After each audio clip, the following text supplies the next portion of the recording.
உங்களுடைய உச்சக்கட்ட கள்ள போதகம் என்னன்னா, விசுவாசிகள் வியாதியஸ்தர் மேல கை வச்சு ஜெபம் பண்ணக்கூடாது.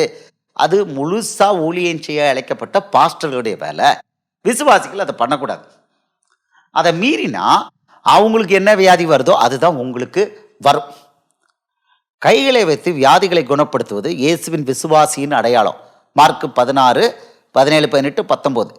இதனை மறுதளிக்கிறவர்கள் இயேசுவுக்கு ஊழியக்காரர் அல்ல. இது இப்ப நமக்கு கிடைக்கிற டிசானிங். மார்க் 16, 17, 18. 17 என்ன சொல்றோம்? விசுவாசிக்கிறவர்களால் நடக்கும் அடையாளங்களாவன, என் நாமத்தினாலே பிசாசுகளை துரத்துவார்கள், நவமான பாஷைகளை பேசுவார்கள், சர்ப்பங்களை எடுப்பார்கள், சாவுக்கு எதுவான யாதொன்றை குடித்தாலும் அது அவர்களை சேதப்படுத்தாது, வியாதியஸ்தர்கள் மேலே கைகளை வைப்பார்கள், அப்பொழுது அவர்கள் சொஸ்தமாவார்கள். ஏசப்பா சொல்லியிருக்காரு, இது விசுவாசிக்குள்ள அடையாளம். நம்ம பார்த்தோம் மார்க் 9வது அதிகாரம் 38, 39, 40 இயேசுவால அழைக்கப்படாத, அபிஷேகம் பண்ணப்படாத ஒரு ஆளு, அவன் இயேசுவின் நாமத்துல பேய் ஓட்டிக்கிட்டு இருந்தான். கைகளை வச்சுதான் பேய் ஓட்டிக்கிட்டு இருந்தான்னு அர்த்தம். பேய் என்ன ஓட்டுறான்னா வியாதி குணப்படுத்திக்கிட்டு இருந்தான்னு அர்த்தம். ஏசப்பா அவனையே தடை பண்ணாதன்னு இருக்காரு. இது விசுவாசிகளுக்கு அடையாளம். அப்போ இந்த பாஸ்டர்கள் யாருக்கு ஊழியக்காரர்கள்? நீங்க கை வச்சு வியாதியஸ்தர்களுக்கு ஜெபம் பண்ணக்கூடாது, அதுவும் அவங்க மேல கை வச்சு ஜெபம் பண்ணக்கூடாதுன்னு சொல்றாங்களே, இவங்க யாருக்கு ஊழியக்காரங்க? நீங்க பாத்தீங்கன்னா ரொம்ப கொடுமையா, ரொம்ப வருத்தமா இருக்கு. சிபிஎம் சபை ரொம்ப பரிசுத்தவான்கள் சபைங்கிற ஏமாந்துட்டு இருக்காங்க. வஞ்சனைன்னு உச்சக்கட்டத்தில் இருக்காங்க. அவங்க தான் கள்ளத்தனத்தின் வஞ்சத்தனத்தில் உச்சத்தில் இருக்காங்க. ஐயோ பாவம். இந்த சபை விசுவாசிகள் எந்த காரணம் கொண்டும் யாருக்கும் கை வச்சு ஜெபம் பண்ணிடக்கூடாது. விசுவாசிகள் வியாதியஸ்தருக்கு ஜெபம் பண்ணிடக்கூடாது. வேணா போய் ட்ராக்ஸ் கொடுத்துட்டு எங்க சர்ச்சுக்கு வாங்க, எங்க சர்ச்சுக்கு வாங்க. இவங்க வெள்ளைச்சட்டை கட்டிட்டு நாங்க ஆஸ்பத்திரிக்கு வியாதியை குணப்படுத்த போகும்போது இவங்களும் அங்கே வந்து நிற்பாங்க. வந்த ஒரு டிராக்ட் கொடுத்துட்டு எங்க சர்ச்சுக்கு வாங்க, எங்க சர்ச்சுக்கு வாங்க. அவங்க வார்த்தை, அவங்க சுவிசேஷம் தான். இயேசுலாம் வாயில வராது அவங்களுக்கு. ஆமா, ஸ்தோத்திரம் ஸ்தோத்திரம், எங்க சர்ச்சுக்கு வாங்க, எங்க சர்ச்சுக்கு வாங்க. அவங்களுக்கு கொடுக்கப்பட்ட உத்தரவு என்னன்னா, எந்த காரணம் கொண்டோ விசுவாசிகள் வியாதிகளுக்கு மற்றவங்களுக்கு ஜெபம் பண்ணிடக்கூடாது. இது இல்ல இருக்கா இல்லாட்டி நீங்க செக் பண்ணிக்கலாம். ரொம்ப பரிதாபம், ரொம்ப பரிதாபம். ஆனா அவன் வந்து அந்த சர்ச் இயேசுவோட சபைன்னு ஏமாந்துகிட்டு இருக்கான். அந்த சர்ச் பாஸ்டர்ஸ் வாயில இயேசுங்கிற நாமமே வராது. ஆண்டவர் கர்த்தர், அவ்வளவுதான். அதுக்கு மேல அவங்க வாயில வராது. பழைய ஏற்பாடு மட்டும் தான் போதனம் பண்றாங்க.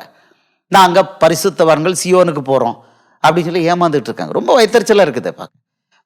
எல்லா அசம்பிளி ஆஃப் காட் அதுதான் எல்லா சர்ச்சிலையும் கொடுக்கறது. இதுக்கு ஒரு வசனம் எடுத்துட்டாங்க, ஒருவன் மேலும் கை வைக்க, சீக்கிரமா கையை வைக்காத. ஏன் அவன் சொல்லியிருக்கான்?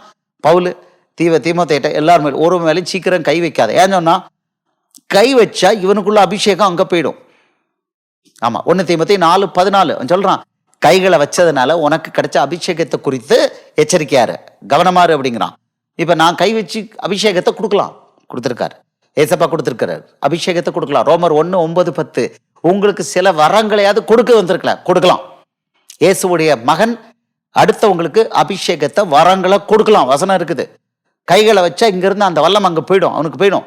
நீ எல்லாருக்கும் வல்லமைகளை கொடுக்காதுன்னு சொல்லியிருக்கான். அதை பயன்படுத்திட்டு இயேசுவோட வசனத்துக்கு விரோதமா பேசுறாங்க. அந்திகிறிஸ்து ஆவி, பிசாசுடைய ஆவி.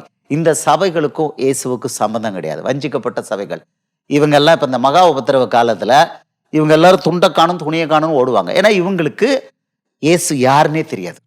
இந்த சர்ச் பாஸ்டர்களுக்கும் தெரியாது, இந்த சர்ச் விசுவாசிகளுக்கும். நான் வந்து எல்லா பெந்தேகோஸ்தே சபையை பத்தி சொல்றேன். இவங்களுக்கு தெரியாது இயேசுன்னா யாருன்னு தெரியாது. மத்தேயு, மார்க், லூக்கா வேணா படிக்காதவங்க. ரொம்ப பாவமா இருக்கு.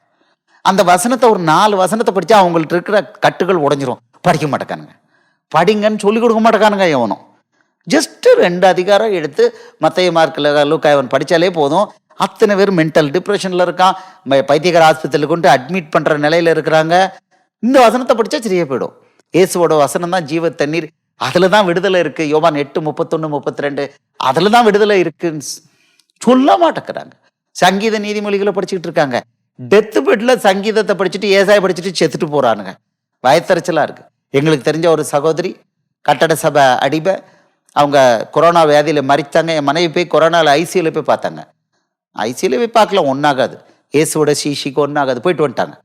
போயிட்டு அங்கேயும் போய் அவங்க வந்து அவங்க பிள்ளைகளுக்கெல்லாம் அங்க இருந்துட்டு கொடுக்குற வசனம் ஏசாயா, எரேமியா ஃபுல்லா இயேசுவோட வசனத்தை அவங்க எடுக்கவே இல்லை, செத்து போயிட்டாங்க. அப்போ இவங்க இப்படிதான் சொல்லி கொடுக்குறாங்க. மறுதலிக்க சொல்லி கொடுத்துருக்காங்க.